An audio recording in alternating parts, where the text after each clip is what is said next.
Hello and welcome to my podcast, Conversations with Cornelius, where I, Cornelius Patrick O'Sullivan, discuss, chat and hypothesize on all things from fatherhood, marriage, comedy and everything else in between. From time to time, there will be special guests, but mostly it's going to be me and some regular contributors, including my main squeeze, Noelle Patricia O'Sullivan, aka the wife.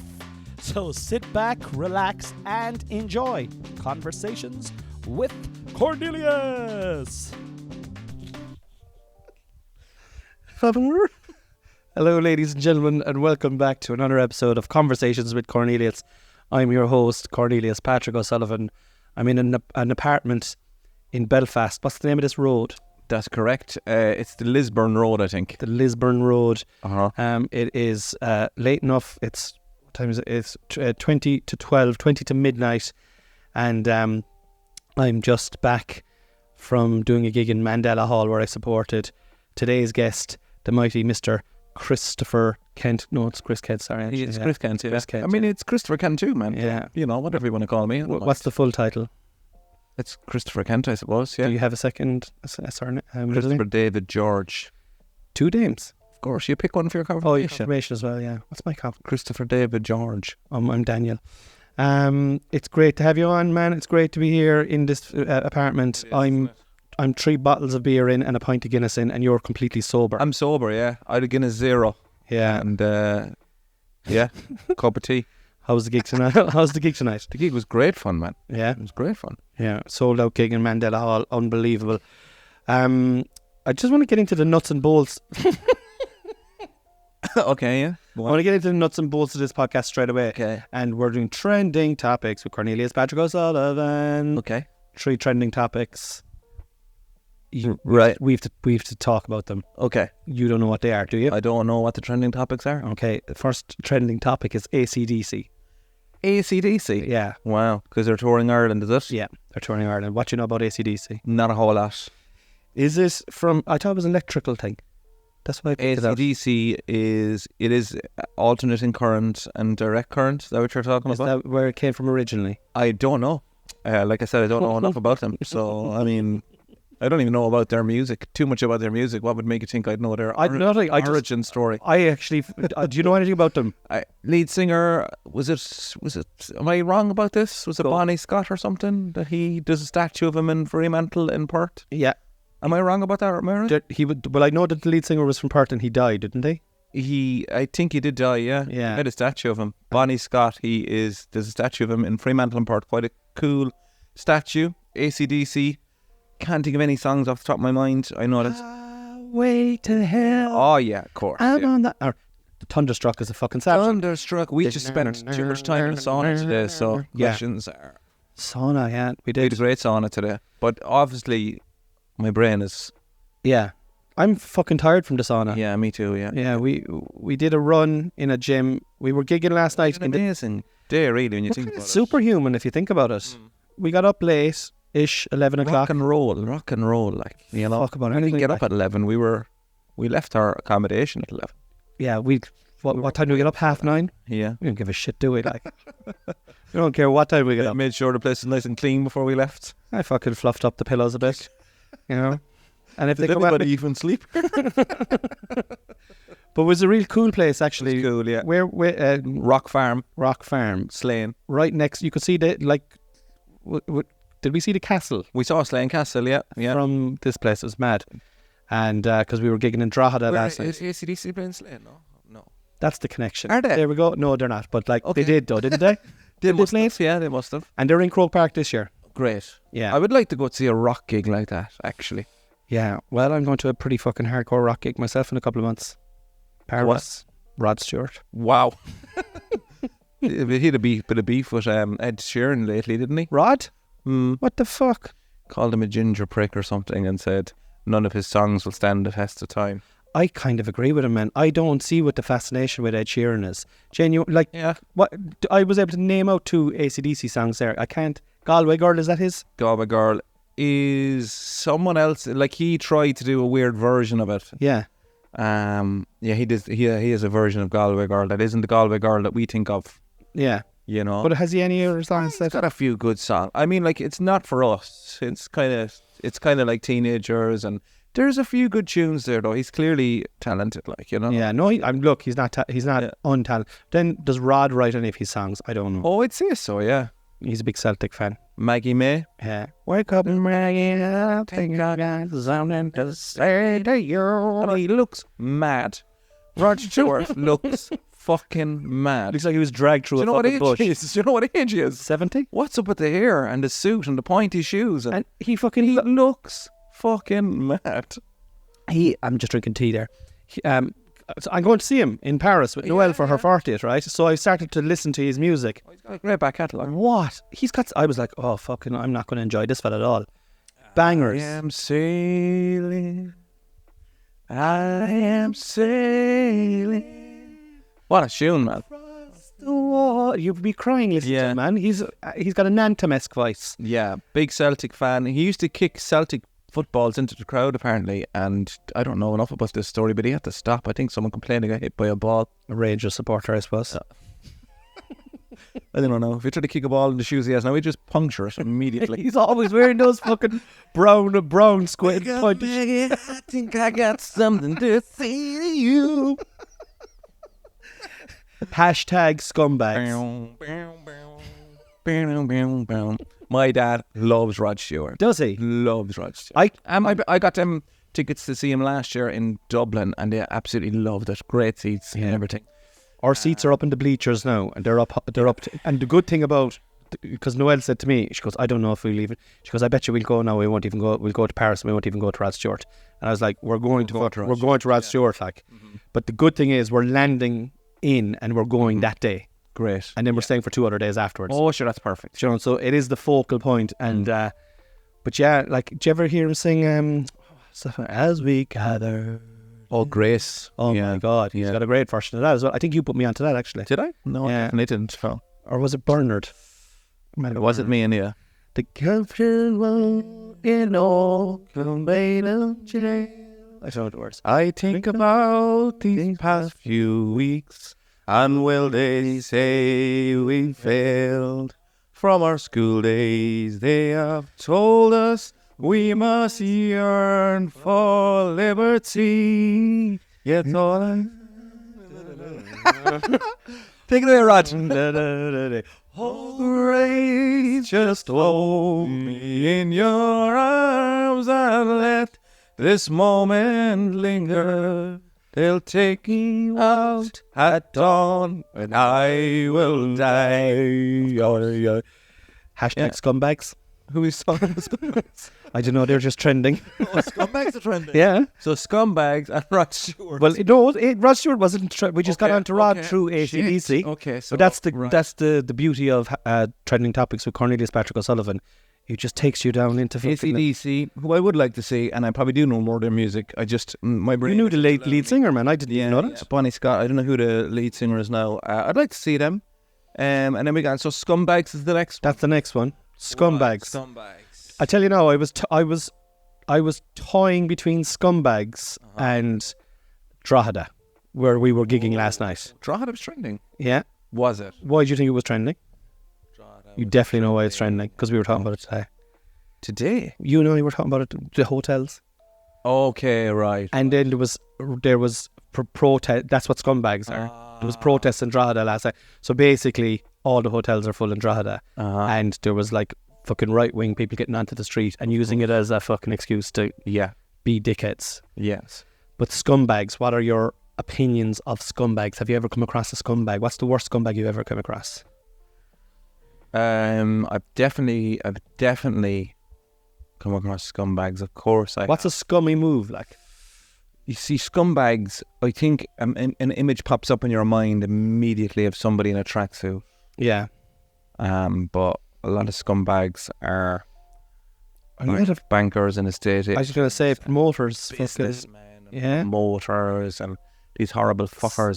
Snake oil fucking salesmen, do you know what I mean? Like, they're scumbags. Yeah. Scumbags, yeah, I mean, they're good. They're good. They're good for society. You heard it here first. They can be good. I mean, if there was no scumbags, we wouldn't feel like we were any good. They're good for your Yeah, self-esteem. they're good for us.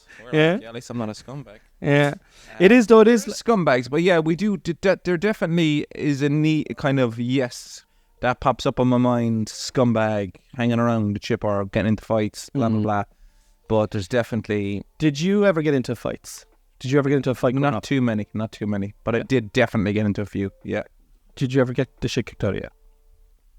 No. Yeah, No. I was boxing with you today. I know that I don't box or anything, but you used to box, I did a little bit. Yeah. and you were showing me a few techniques today. And I was like, busy day. I- Productive day. we did a lot of shit.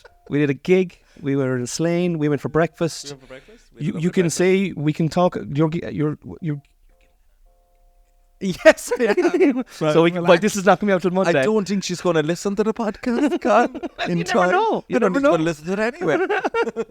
No, You she bought might, an she might. amazing painting today for your wife. I did. Talk about that. That was actually, I actually said to you when we came out of that shop, I was like, there's a reason we went into that shop today. And I genuinely believe The that. guy came out and said hello. And he said, the guy came out and said, hello, Chris, coming out of the rain. Are you saying that's not a sign? Are you telling me that's not a sign? So I met him before when I was gigging there. Last time I gigged in Drogheda, I stayed there as well. And I popped up to that shop the next morning. And it was a lovely little art shop in Slane. What was the name of it? I don't know. I don't I know. know the name of that shop. But I tell you, if you're ever in Slane, go there because it's the only It's one. beautiful. It's the only beautiful. art. No, there was another one right 2 doors down from it. That was closed though, wasn't it? The shutters were No, down. there's another one. There was another one. Oh, was there? For sure, yeah. Anyway. We also ate in a patisserie in there. called George's. Patisserie. Yeah. That was lovely. Delish. Lovely breakfast. Delish. So then I bought a painting. Yeah, we went into this shop, and art is kind of, I don't understand it too much, but this was a lovely oil painting of the Mill House, which is a place in Slane where myself and my lovely wife got married. And it was very cool, wasn't it? It's extremely beautiful painting, oil painting, and it's, someone put so much time and work into that, and I was we're looking kind at of going. there's loads of different colours in it. Oh, it's beautiful. It's absolutely beautiful. And it's in a lovely frame. And it costs, it's not an extortionate amount of money, but it's not. A chunk of change. But it's also not very cheap. But also, I'm like, I think this will be a lovely thing. And Chris, it was unique as well. Yeah, it's unique, it's a piece. Somebody painted it. It's not a print. It's There's not other print. copies. No, of it no, there, no. like. It's an oil painting. I definitely don't do enough of that stuff to surprise my wife and go, actually, do you know what? I've been thinking about you and thank you for all that. And here's this, for sure. Fuck you. Here you go, Neve. You're so great. Hashtag Ash Wednesday. Hashtag scumbag. That's the end of scumbag. Ash Wednesday. Ash Wednesday. It was just there, and I know today is Friday. It's like fucking, but Ash Wednesday was last Wednesday. It was up as Valentine's Day. And it was Valentine's Day as well. I didn't get the Ash. My anniversary with Neve. Valentine's Day? Yeah. Did you ask me I about? asked her to go out with me on Valentine's Day, yeah. Very good. We'd been seeing each other and we'd met a couple of times, and then I just took her for dinner on Valentine's Day. Where'd you go? A restaurant called Zach's. It's no longer there. It was in Cork. It was down one of those little off Oliver Plunkett Street, one of those little streets. Yeah. Wasn't Princess Street, it was the one down as a Marlborough Street. Yeah, I believe. Yeah. Lovely. I just asked her to go out with me then. She was heading off to America actually for a J1, and we kind of started going out. We started dating. Official, I guess, How old were you? Valentine's Day. I was 21. 21. And Neve was 21? She was 20. She was probably 19. 19, 20. Jesus. Yeah. Fair fucking play, man. Yeah. That is serious going, like. Yeah. And Zach's was your first date, so. Zach's was our first date. Is that like a... It was like Italian? kind of, it was like a little bit of everything, steak and chips and all that. Yeah. Mayonnaise, by pepper sauce. get extra pepper sauce there, please. And then I got a chocolate brownie at the end of it. So, like, a Valentine's Day, Wine. two Wine. glasses of wine, please. House. Listen, just, obviously, yeah, no, I think, life goes on, you have kids, you move on, life gets very busy, and I think it's very easy to just forget about each other, Yeah. to be honest with you. Yeah. Not like fully forget about each other, but like you need to kind of sit back every now and again and go, all right, remember, we fucking actually like each other. Remember? That's we kind of got together. We made these plans, remember? And here they are now. Let's enjoy them as well. Yeah. So But I have to say, that present now. yeah, To be honest. I have to say, it's a fucking gorgeous painting. It really is. Like, and it's the fact that it was, and you just kind of turned around and saw it, and you were myself and the lads who owns the shop were chatting away. Yeah. I was trying to haggle on your behalf. You were a bit embarrassed. That's right. That's correct. Yeah. The car salesman in me came out. Yeah. That's it. You were like, no, I'll pay what it is. And I was like, well, you know, Yeah. if you get a few quid off him, can you give him a call? Yeah. And he rang him. We went for breakfast. We got 20 off it. 20 off it. To be fair now, I feel, and thank you very much. It's a South African guy that painted it. Yeah. I can't remember his name now. It's over there somewhere. We'll put it all in the link description or whatever. I suppose you'll put all the links in. We will, yeah. It'll be in the links there, lads. And if you can't see it, go to Specsavers, I'd say. Okay, so what are we up to? We're 15 minutes. We're gonna. I have 12 questions for you, right? Wow, we're gonna bang through them. Okay. 15 minutes. Yeah, we'll get. You've 2 minutes a question. Okay. Well, that actually brings us up a bit short, so you can go like 3 or 4 in the last one. Okay, yeah. And now with your explanation, we're back down to 2 minutes per question. Your favorite song, and I know now, like you don't like just off the top of your head, your favorite song, and why? Why is it your favorite song? I have a very varied kind of range of music, you know. You do? I do, yeah. I like a lot of different music. I don't know if I can pick a favourite song off the top of my head. Give me like a top 3, so, you know, 3 that are your go-to. Like, because I've been in your car now a lot since September, and I've listened extensively to your music, and I have to say, like, for example, Hosier now is a good I example. love Hosier. I only thought he had one song, Take Me to Church, and you thought he was selling out arenas all over Ireland. on the back of that one joke. Yeah, outside, like a big castle playing to hundreds of thousands of people, and he would just play one song and then everybody would leave. And then you put him on then one night, and I was like, oh, I know the song. Oh, I know the couple song. of Hosier songs for sure. Yeah. There's a couple of songs actually. So we had our first dance to Hosier song.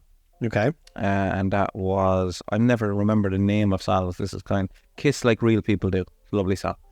And there's another song then. Both of my kids were born to Hosier songs. I think that's incredible, actually. someone knew is Jack's song. That was playing while Nia was giving birth, like. Yeah. Well, it was a cesarean section, so while they were taking the babies out, I guess.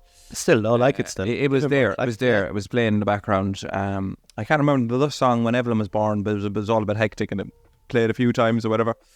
So I like Hosier. Probably be all Hosier songs, though, to be honest. Hosier's Someone New. Hosier's Kiss Like Real People Do, and also a good friend of ours, both. Billy Anderson is Hosier doing a cover. There's a beautiful song on YouTube of a Van Morrison song, and I can't fucking remember the name, but Sing a bit. I won't. I kind of butcher it a little bit. I'm gonna look for it there while you're talking. And what about this is what I think is interesting, right? Amazing. Yeah, you love Hosier, right? Your kids were born to Hosier. Flannery as well. I love songs that contain stories and loads of lovely lyrics, and they're almost like poetry. That song, that was that fucking Damien Dempsey song that I was... Sam Jenkins, you like that one, yeah. God. Lads, if you're listening to this podcast, okay, and you do one thing, just put in Sam Jenkins, Damien Dempsey into Google or into YouTube or whatever, and just listen to that song. It is achingly beautiful. Oh, it's lovely. It's unbelievable. But then Run the Jewels then, Chris. Run the Jewels. Hosier Sweet Thing is the one that we'll put on after this, and it's a Van Morrison song. He does a cover of it, and it's just beautiful. And I'm not, my friend Billy, who's not with us anymore, unfortunately, I have a fond memory of, he picked me up one time.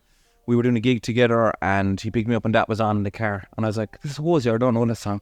Oh, it's a cover of a Van Morrison song. And I was like, it's fucking class. Bonded over Hosier. And then he passed away, and that was the song at his funeral, so special. Oh, fuck off. Special in that way. Yeah. But, yeah, Run the Jewels then for a bit of fucking rap. But this, even their lyrics as well, I like a little fucking nice kind of, it's almost poetic, like, you know. We snailed into Belfast today to Run the Jewels, you and me, and we were, like, we were talking away for most of the journey. I did just see the way I'm rocking there now. I do, yeah. Run the Jewels were on, and it was just like, we were like, you were concentrating on the traffic, we were waiting for our Nando's. Our Nando's, which was beautifully timed. I mean, we arrived, we ordered it, got upstairs. Nando's was downstairs. Boom. Back. I mean, it just all worked out perfectly. Okay, so there's 3 artists there. We leave that question. I guess Hosier, McFlannery, Run the Jewels. I would definitely be going back to all of them. There's definitely some more. I listen to a lot of music. But yeah. What is something you're really bad at? Oh, what am I bad at? I would say I've got a fucking list. what am I fucking bad at? I'm definitely bad at loads of stuff. I don't know. I can I make a suggestion? Go on. Because I'm also bad at it. Forgetting stuff. Oh, I'm a forgetter. Yeah, definitely. Yeah. Losing stuff. Forgetting stuff. Quotes. I'm fucking terrible for quotes. Yeah, coats, hats, everything. Sunglasses, just forget them. Just leave them there. Sunglasses. But I think it's a normal thing. I think the way a comic's brain works, you're always thinking about something else or trying to figure something out in your head, and then things get left behind a lot of the time. Like, we left the apartment today, and I said to you, have you got everything? You were like, yeah. And we walked out onto the street, and we were on the way to the gig, and you were like, oh, I must get I left my gig clothes after me. My clothes. Yeah, your clothes, like. that I was wearing for the gig. But like, I was dressed. I was like, when yeah, we left. that's grand. I was dressed when we left, yeah. Do you know what I mean? It's like, it is comic brain, like, isn't it? Yeah, a little bit of that, yeah. I'm very bad at that. Very bad at that, yeah, forgetting stuff. Yeah, I know I'm bad at forgetting. You're very good, actually, with names. Oh, yeah, I'm after getting better at it. But no, actually, to be fair, you know, I'm not always great at it either. Yeah. Do you make an effort, though, as well? I do. I always see that with you. I think it's cool. It's hard. But you see the same people over and over, but you're in 3 different venues every week for pretty much a whole year. And it's the same sound, man. It's the same, you're like, I try and remember their names if I can, but... Yeah. And then just ask if you don't. Sorry, I forgot your name. Sorry, what's your name there again? Fiend. And then it immediately forget after you ask. Who is the biggest character in your family? Biggest character in my family. My family, or, you know, anyone in my family, full of characters. They are. Like, full of characters. I think your mum and Evelyn are fucking... My mum and Evelyn are the character. They're probably the character. My dad's a big character as well. They're all big characters, but these people are huge characters. My mother, my daughter. My mother and my daughter, probably, weirdly, that's a lovely kind of... Isn't it really? Through line there, isn't it? Neve, a character as well. My dad, obviously, my brother. But I would say standing out strong, know what they want. My mother and Evelyn are the biggest characters, for sure. Yeah. They're just amazing. I love it. I absolutely love how much she pushes back against stuff and questions stuff. And, like, you know, Evelyn just questions everything. I love that. It's frustrating, but, like, I want her to continuously push back against the word. Why is a great fucking word, man. Why? Yeah. Why? Even going to school, I've said it to Harvey and Hunter. I'm like, now you're going to learn education. You're going to be taught it a certain way. But if you feel differently to what you're being said, ask why. Ask why, yeah. And if you're not happy with it, bring the question home to me and we'll analyse it again. Do you know what I mean? Why is a great word. We were having lunch the other day, and I think I'd say Evelyn, it wouldn't surprise me if Evelyn went off meat and stuff, you know, because she's always asking questions about animals and dying and chicken here. Did someone cut this chicken's head off, like? And we were like, oh yeah, like that's where it ended up, you know. So I just look, it's the food chain, and we eat, you know, and the chicken. Like, she's 6, is it? She's 4. She's 4. That's crazy. Chickens don't eat, and like we eat just the food chain. She's like, chickens don't eat other animals, though. And we were like, yeah, that's true. Like, they eat, but sometimes they eat worms or corn or whatever else. And look, and she would. It's amazing to see her brain working like that already, you know. Yeah. But in the same breath, about a year earlier, she was out the back garden, and my mother was like, there was a ladybug, there was a bug there or something. And Evelyn just fucking stepped on it and squished it into the ground. And my mother was like, what did you do that? And she's like, it's fine, I'll get my mum to glue it. Glue it together. I get my mum to glue it. It's a million pieces. Question 4 of 12. Describe your childhood. Oh, wow. 2 sentences now. Why are you laughing there, Mike? Because I'm like describe your childhood. My childhood, very introverted, very, very fucking confidence is not a thing I had in any abundance whatsoever. But with a small group of friends that I trusted, I loved making them laugh, loved making my parents laugh. At the end, when they're all drinking they'll all be drinking in my house, and I'd love making them laugh. But just retelling jokes I heard in school or something like that, you know what I mean? Had a great childhood. Yeah, had a great childhood. Happy. Obviously, was very influenced by my parents and stuff they were doing and saying growing up. I was soaking it all in because it's all after coming out now in my stand-up. But happy, but not the most confident, to be quite honest. Not the most confident kid at all in any way. How did you build I think comics definitely struggle with confidence anyway. Like, and sometimes it'll manifest in pretending to be confident and being overconfident. But you definitely are like a humble character, like in my opinion. Yeah. But you definitely have confidence now. Like, you're very confident now. Like, yeah. How did you develop that then? Like, how did that just was it just over time? Over time, yeah. I mean, enough hours doing comedy, 19 years probably, over and over, failing, going again, realising that you're getting better, realising that the more gigs you do is making you better. I think confidence comes from a few things though, you know? Really is. I think the older you get as well. The older you get as well, the less you care, and, you know, I still wouldn't be always confident either, like, you know, but... Yeah. I know, yeah, like, I suppose... Sure, it's like, I know, even when you're like, if just talking from I'm only talking from a comedy point of view. Yeah. Like, I'm super confident with my show material now, but I know once I start writing my new show, there's going to be like a lack of confidence and a little bit of jitters and shit like that. And you'd be stumbling, but you know that there's a goal there that you can achieve. But like, even when I was not even going back to being a kid, when I met Niamh and I was in my early 20s, I was... Honest to God, it was debilitating how shy I was. It was, honestly, on a night out, I couldn't string sentences together to talk to people. Yeah. When I didn't know them. I have friends now, like, obviously, that I grew up with, and other lads that I met. I have a load of buddies from Dublin there that I met on a holiday. Great crack with them all the time. But when it was kind of friends of friends or family of hers or her friends, or, you know what I mean, when it's that kind of separation where you're not entirely sure what your place is here, I wouldn't have been. A couple of drinks then and maybe loosen up a bit, but I would not have been in any way confident, like, you know. But I think comedy has made me confident then, because you're doing something that most people say, geez, I couldn't do that. Yeah. Geez, I couldn't do that. I was very nervous the first couple of years of comedy, but now I'm like, I'm more comfortable up there than I am. Fucking way more. Like, I still find small talk, honestly, like, I'm grand now talking to you and talking to comedians and talking to my wife and talking to my immediate family. Yeah. But like, outside of that, even sometimes with other comedians, like, small talk is just like, small talk is difficult, you know. And a lot of people will say, oh, you're supposed to be, I'd hate that. When it's a degree of separation and it's someone, it's a friend of a friend, or it's you know what I mean, like, and it's outside comedy and outside the environment, and it's someone going, oh, I thought you'd be funny, like, aren't you supposed to be? That is, for me, the fucking one of the most annoying things in the world. Yeah. And actually, it's a reflection of, I kind of give back what I'm getting, like, so if I'm not funny to you, it's your fault. Yeah.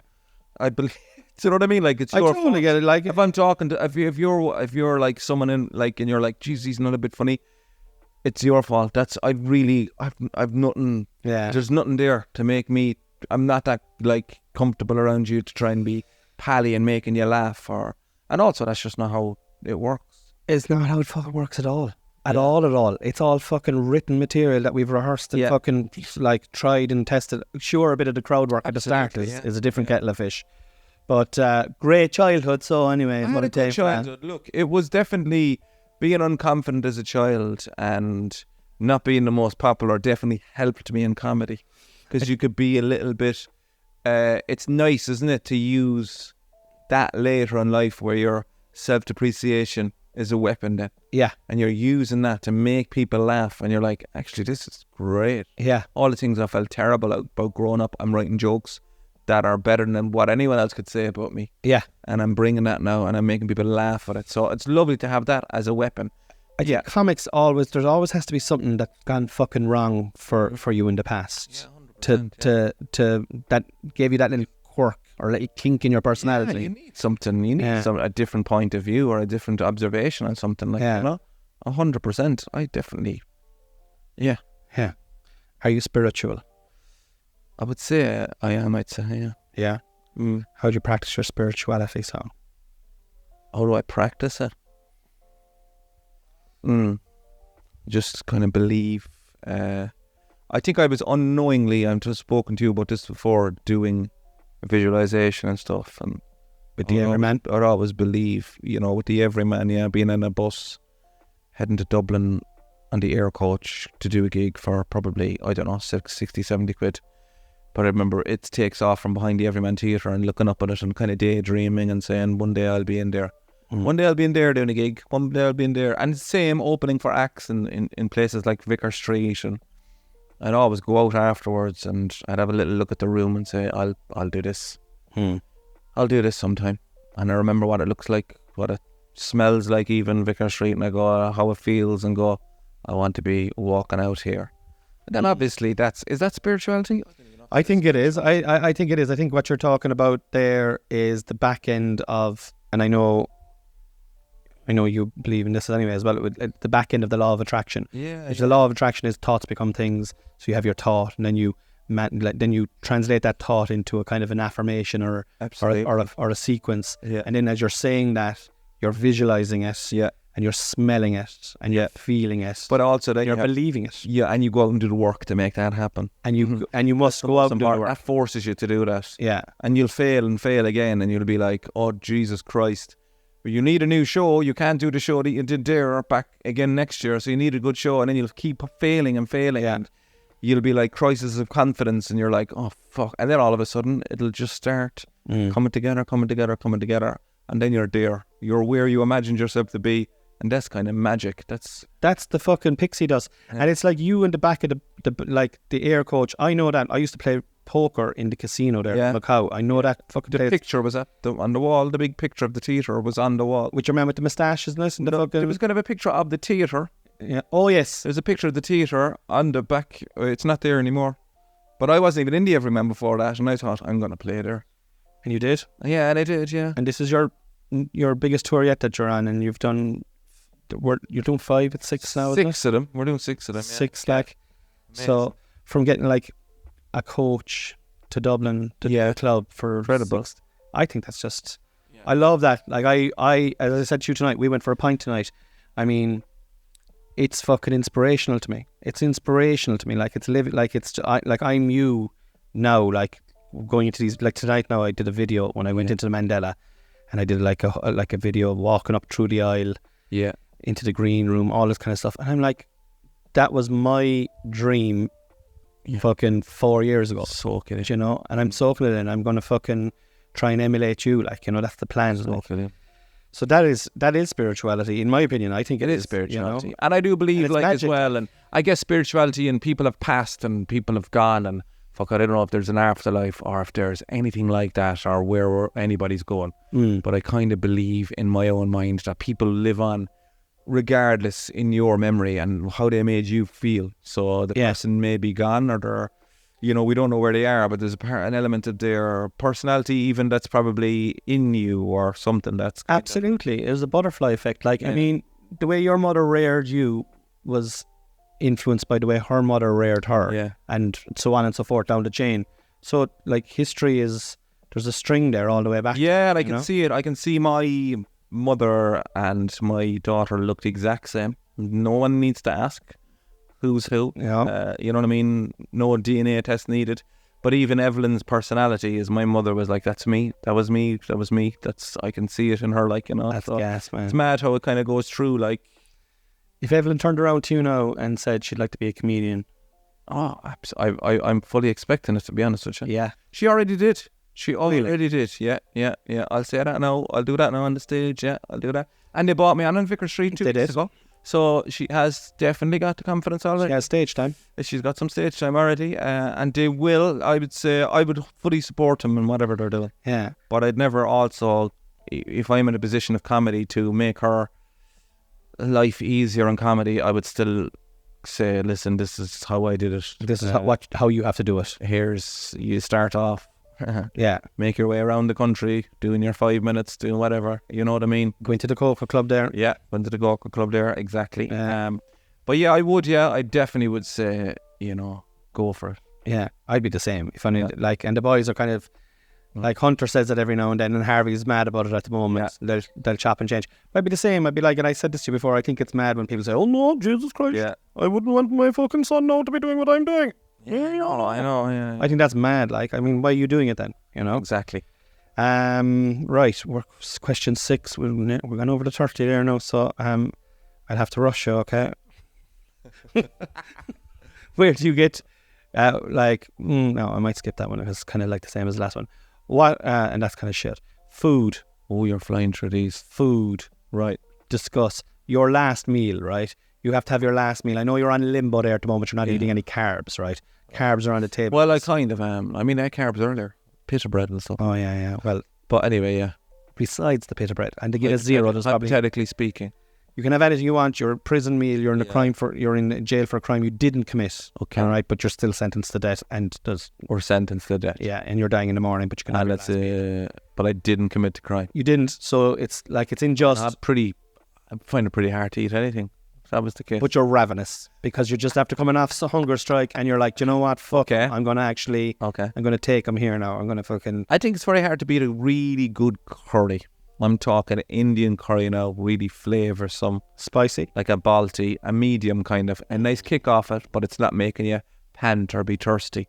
Like a kind of maybe a hybrid, like a tikka balti. Sometimes a spicy tikka balti is beautiful. Are you having a naan bread with chicken? I'm having a garlic naan bread. I'm having a bit of rice. I'm having some onion bhajis as well. Yeah, maybe some kind of something different, like that's not necessarily in an Indian, like a fucking couple of chicken wings for the starter and they never have good desserts in India, so outsource the dessert. Outsource the dessert. I'd be outsourcing the dessert. I'd be having some kind of cheesecake, something light enough with a bit of zest to it, and a nice coffee then. And a coffee. And I'm good to go then. That's a fucking... Alright, so you're having chicken wings to start? Chicken wings to start. You're having a really good curry. A good balti kind of... all the flavours are right. Yeah. Garlic naan bread, crispy bits. You know, the naan bread is kind of open. The naan bread kind of puffs up like that. Yeah.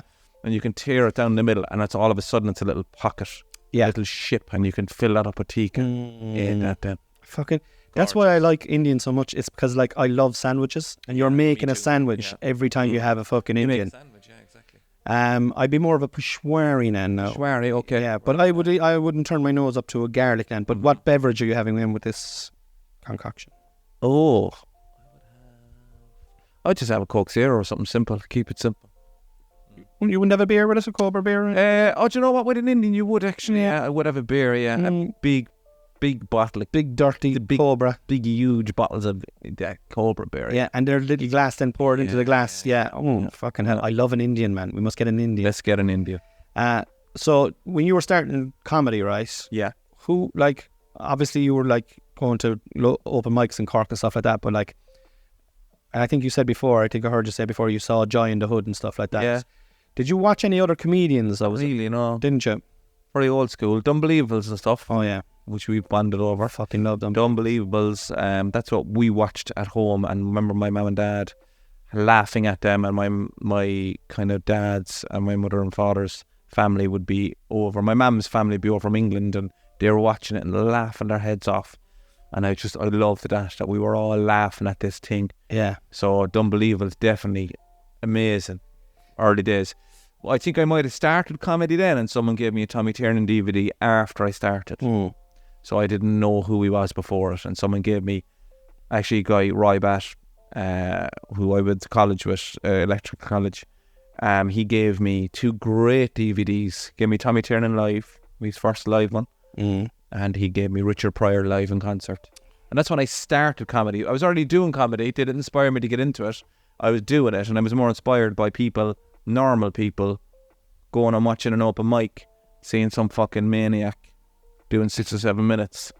That was more inspiring to me than anything. Yeah. I'm glad. The leap is too high. Watching Tommy Tiernan on stage in the opera house or weaving stories and doing all this stuff, that's too much of a stretch for me. Like watching someone above a pub for 7 minutes. Where was was the LV in McCartney? I used to go to the LV. Actually, my first gig ever was in the Tiki Lounge above Jim Cashman's. I know it. I went and watched gigs there first. And there was then you get to meet people as well that you're going, this guy's actually brilliant. Nobody knows who this is.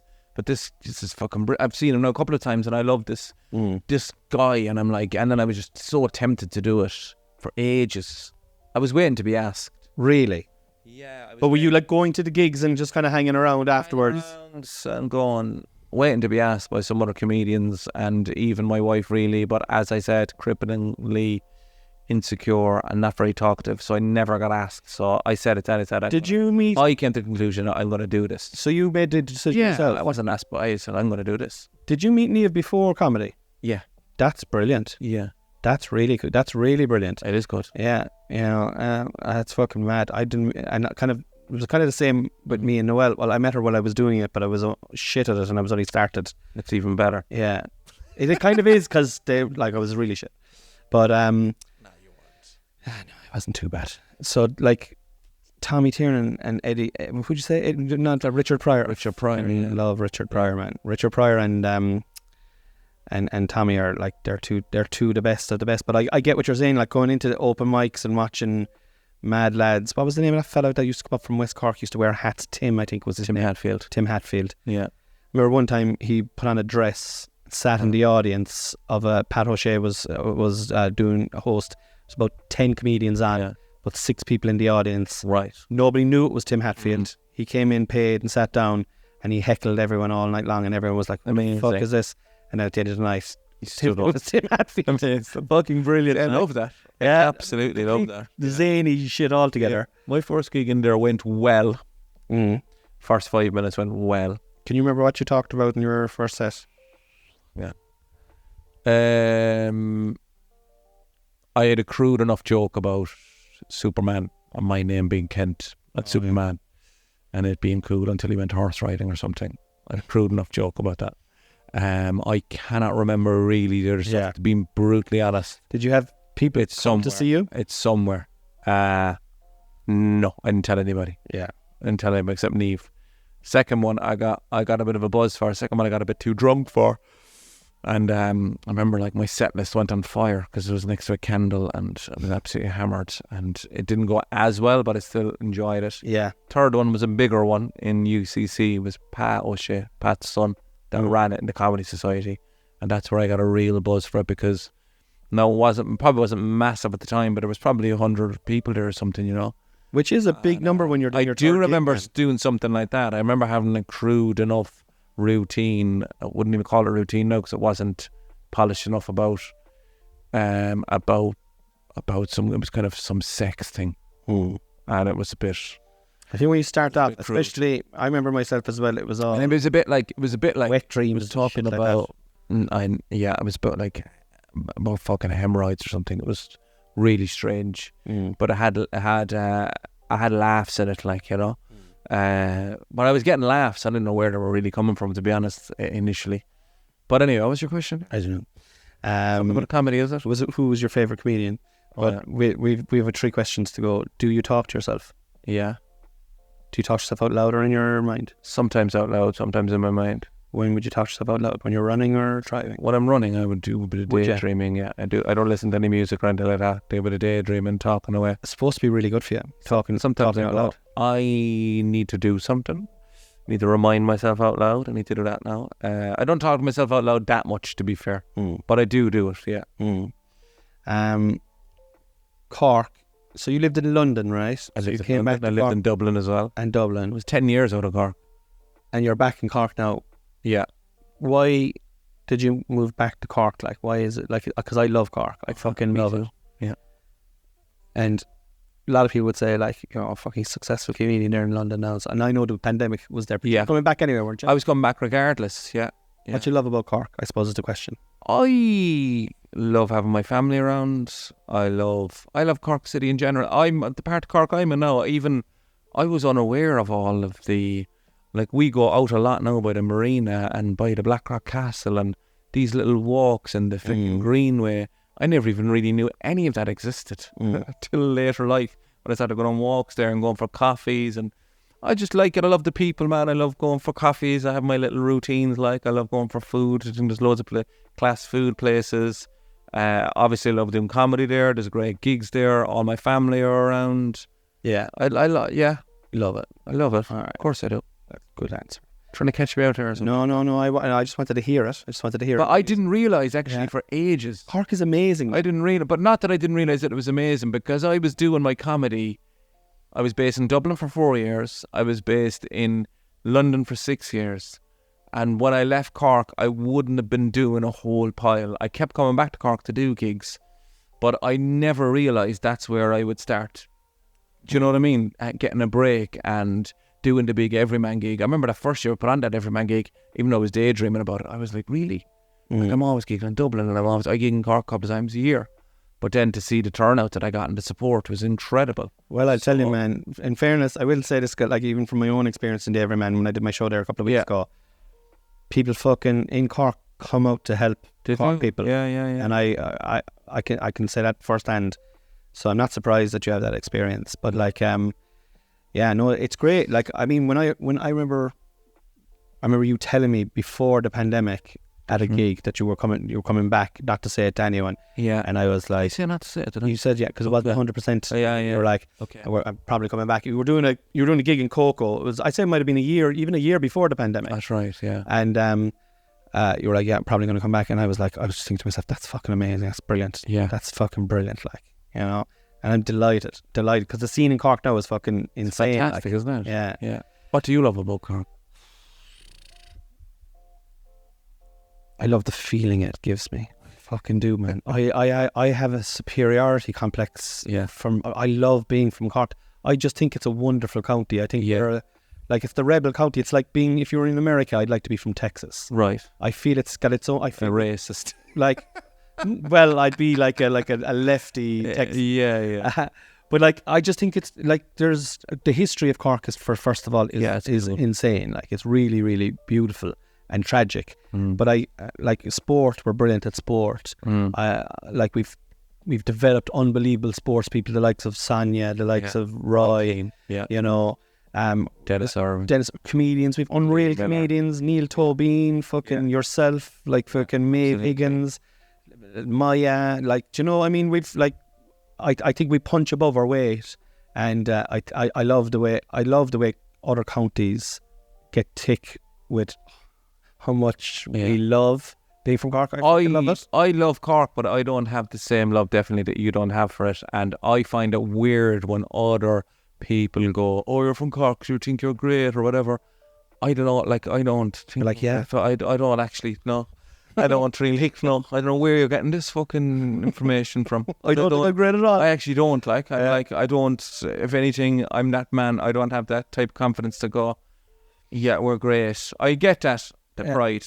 It's over enthusiastic pride. Yes, definitely.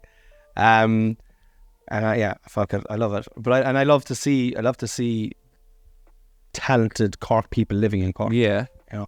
And I get a horn. Then we're going, and we have to go. I have one more question. 47 minutes, man. We're only half an hour. Okay, last question. What will people be nostalgic for in 20 years' time? Wow. What will people be nostalgic for in 20 years' time? Ooh, diesel cars. Do you think the electric cars? No, probably not. Yeah. No. They're fucking breaking down all over the place. Yeah, they're on the way out. Yeah. That's a bad answer then. Nostalgic for. I think things are going around, aren't they? It's kind of 90s and 80s now almost. Yeah. Vibes with a lot of stuff. Music, even bands getting back together. You know what I mean? Maybe One Direction will get back together in 20 years sometime. They might break. Are they broken up now? They're broken up ages, man. Yeah, I don't know. Maybe One Direction will get back together, or people will be like, yeah, who knows, man? Maybe Chocolate will be gone or something. What do you think people will be nostalgic for? Fucking, I don't know. It's a stupid question. Podcast. They'll be like, yeah. people appearing on podcasts. Yeah. I don't know.